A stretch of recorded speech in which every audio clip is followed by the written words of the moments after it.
wasn't me.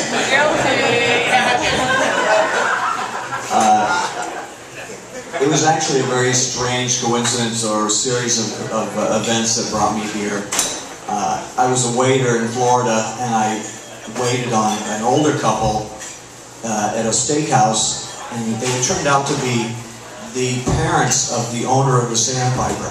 So they were so enamored of me, they told their son, and their son found me in a gay bar, and he talked to me for about an hour.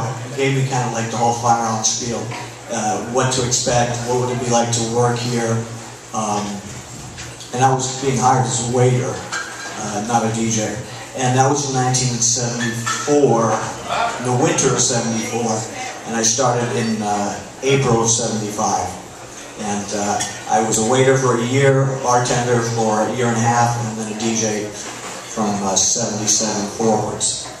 Well, let me start with that, and we'll go down the table. But tell me first of all, what were they playing at the Sandpiper at the time, and how were they playing it? I mean, you know, they didn't have mixers back then. They did have a very rudimentary mixer, just a crossfader. They started in 1966 as a bar with a jukebox, and just like here, men could dance together if there was one woman somewhere in the environment of the dance floor, and then that sort of made it okay. In about 1971 or 2. It was terrible. Oh yeah, there you go. Thank you very much for that. We couldn't have done it without you.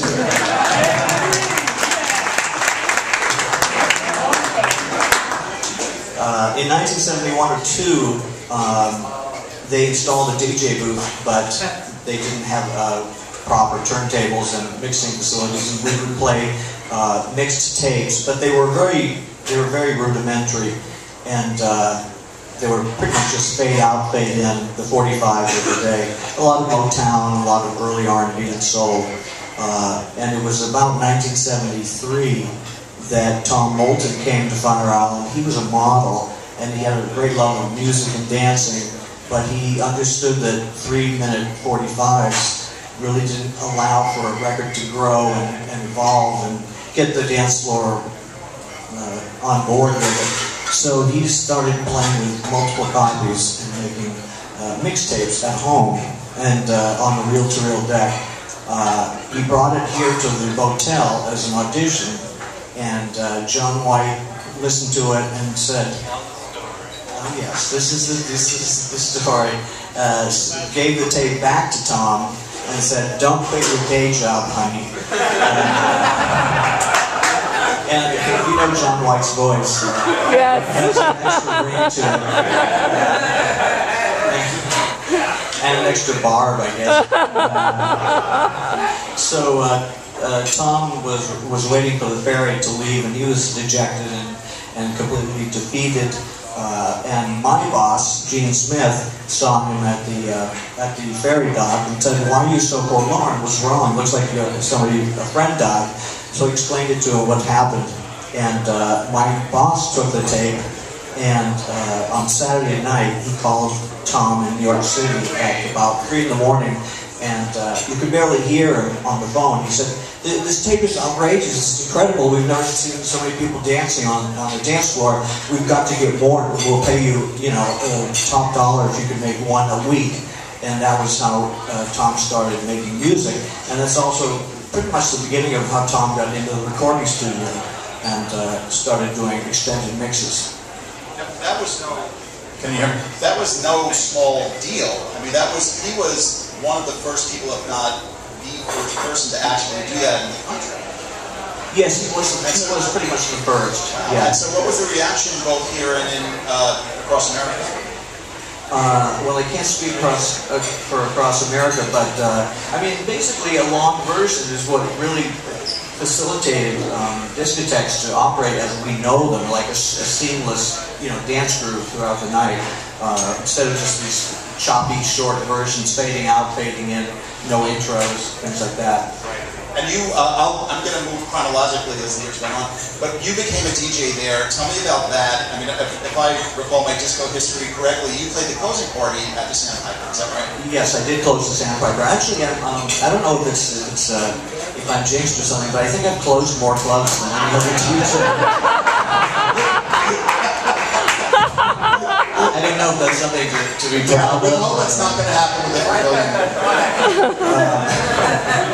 And I've opened and closed a few clubs, the same night as well.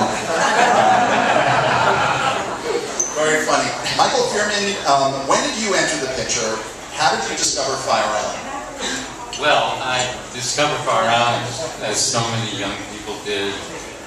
I moved to the city, I went to Bard College, and I had read Dance from the Dance in the summer of '78, and a friend of mine and I just said, let's just come here, and we had no place to stay, no place to go, knew nothing except, we'll just figure it out when we got here. And we got taken under our wing by two very old people who were about 30.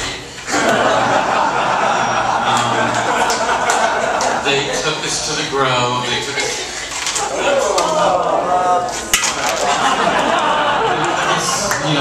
me rap explained the whole thing to them, and I do remember my most memorable moment from that. I got new was walking back. MacArthur Park was brand new, and I can remember walking back almost to the Pines, and there was like red fingers of light coming up with the sunrise. And MacArthur Park was blaring from the last house in the Pines. There were people having sex everywhere. And I was alone because, of course, I lost my friend, and I thought, this place is exactly like that book. But that was my first time. But that had nothing to do with playing records. Go on. So, how did you become a DJ, and how did you discover, or how did they discover you out? Well, how I became a DJ actually has a lot to do with him and him. I never watched DJs. I had no interest in becoming a DJ. I used to go out to Studio 54.